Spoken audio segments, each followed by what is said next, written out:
My name is Bavon Thompson. I'm the principal of IMLVideo Leadership Charter School, and I've been here since February of 2013. I met Dr. Corbett many years, probably like in the 90s or something like that, but I have never worked with her.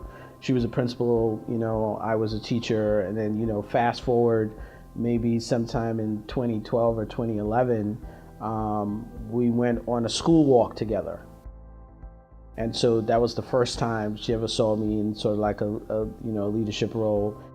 When she was looking to turn around IMLVideo Leadership Charter School, she called me and she said, "Bavon, I want you to be, the principal." So this was like February 3rd at about 6 o'clock in the evening. We're having this conversation. And then she said, so I said, "Okay, fine. When do you want me there?" She said, "I want you there February 4th. But that's like tomorrow. But right off the bat, we had an understanding that I would do everything that's instructional, and that she would coach and that she would advise, but not encroach. But then she'll take care of everything that is operational, the in-basket problems that are coming. And then right away, she was like, you're gonna direct the vision of the school, whatever it is that you need, it's my job to, make that happen.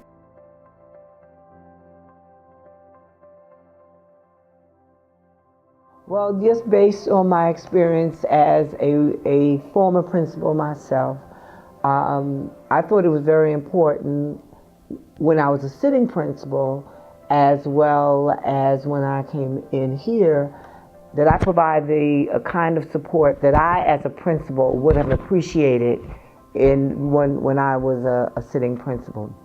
And therefore, as the instructional leader of the school, which I believe a principal should be, they need to be able to have focus, give all of their focus, their time, their energy, their drive, that frontline assistance to their teachers. They cannot do that often with all the in-basket things that can come in the way.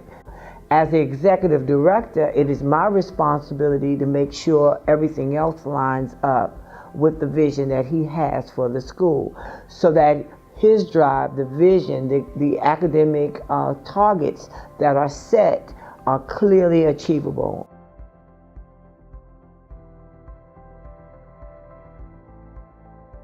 One of the things I do at the beginning of the school year is that I meet with everybody in the building. What do you want to get out of the school year this year? First of all, they're nervous because why do you want to see me on the first day?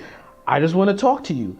I want to know what is it that you want to do this year. And some teachers are like, well, I don't want to do anything. And then guess what I do? I talk about sports. I talk about their kids. I talk about their spouse. I talk about, hey, where did you go to college? Did you play any sports? If they want to talk about instruction in that first meeting, we talk about instruction. And for that 15 minutes, we just talk. But that conversation is very purposeful, because in that first meeting, I'm not only collecting information, I'm also building rapport. Also in that 15 minutes, I take the time to push my vision. And I try to explain to them in granular detail how they fit in that vision and why they matter in that vision. And I take those 15 minutes and I explain to them what are my values and how my values are connected to their values, and what's my vision and what critical role they play in the vision of the school. I was able to be successful because I got great mentors, right? And I had great coaches along the way. That was the environment that I kind of, came through as an educator. And then I wanted to create that same environment for my teachers, where I want to be your coach. I want to be your mentor. I want you to take risk. I want you to push back. Whenever I meet with a teacher, I'm in my coaching mode, because I don't want you to be all, feeling tight and apprehensive because you think this is an evaluation. I mean, there is an evaluative part of it, but that's not the main focus. The main focus is, what can we do to get better, right? What can we do to get better faster, right? And what is it that you need me to do to help you get there? My job is to help them get better. It's not just to supervise or to evaluate or to, wag my finger or to write a letter. I'm sure there is a place for those things, but that's not your primary, responsibility. It's not about me. It's about It's about team in a very real way. There are times that he comes in, walks around, makes sure you're doing what you're doing, gives you a thumbs up. And then there are times, he'll respectfully pull me to the side and say, hey, you did that lesson earlier, and he'll give me good pointers and how I could do it again. What can I do to make it better? So a lot of informal observations, which I appreciate, and he doesn't come at you like you did something totally wrong. He addresses what you did correct, and it's just guiding you how to do something better.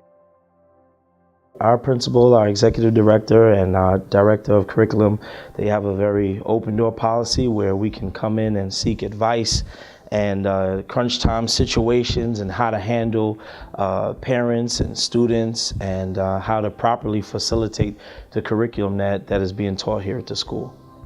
This is a very, very warm and loving environment, and the focus is centered around our gift, which is our children. So, to be in this environment where, we've been on the road to success for quite some time, and we've been successful year after year, we would be remiss if we didn't acquiesce to the professionalism of Principal Thompson and Dr. Corbett. We have a phrase, keeping the main thing, right? And basically what it comes down to is that you have to recognize that you can't do everything, right? And just like when you're deciding on a curriculum and figuring out what's critical, we decide every year what's important, and then we just stick to it, and we make a deliberate effort to keep it at the smallest number of things. Because if you have 10 things on your stuff, it's almost impossible to master 10 things. And so we might pick 3 or 4 of those things, and those things that we pick are critical, they're high leverage, they can give us the biggest bang for our buck, When we feel that we've mastered those things or one of those things, then we'll add something else on. And so it's difficult to say no, because you could say, oh my God, this is wonderful, and I'll see how it works. But you got to say, is it going to work for my school where we are in our development? The next thing you need to then look at is, if these things are critical, what are the prerequisite things that need to be in place in order for you to master these critical things? Then there's the time factor. If I'm going to run out of time, what is it that I'm not going to do? And what is it that I must do? What I explain to the teachers, I call it the hill you die on. If it's a critical issue that's going to affect other issues, not only in that grade, but in future grades, that's a hill you die on. You stay on that hill until every kid makes it over that hill. So we have hills that we die on. The next piece of thing that we put into place is that you have to pick an assessment tool that is going to test what you intend to test, which is critical. And then what are you looking for? When you do an assessment and then you get the results, you're looking for what I did well and what I can do better.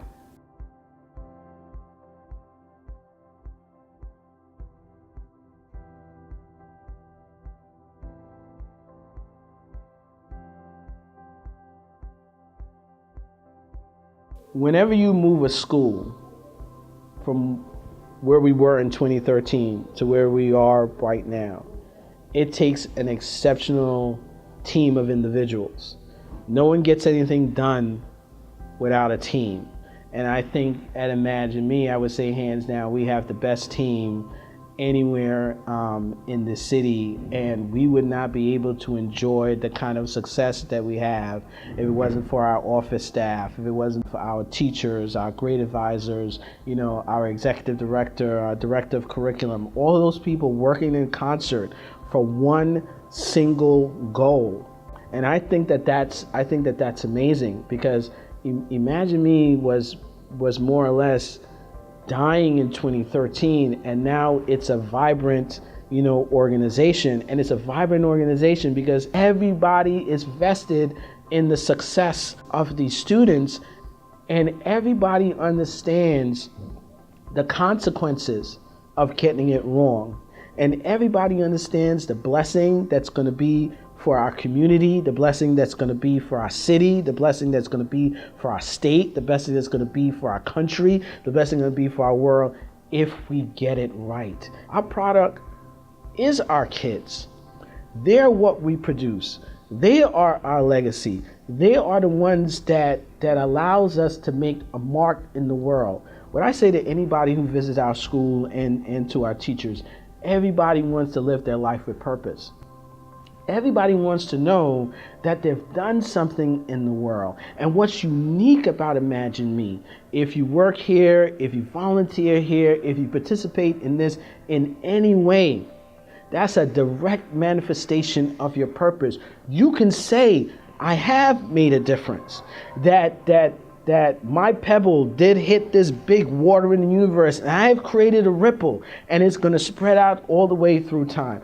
If you want to know that your life has purpose, it does have purpose, and it's manifested here at Imagine Me Leadership Charter School.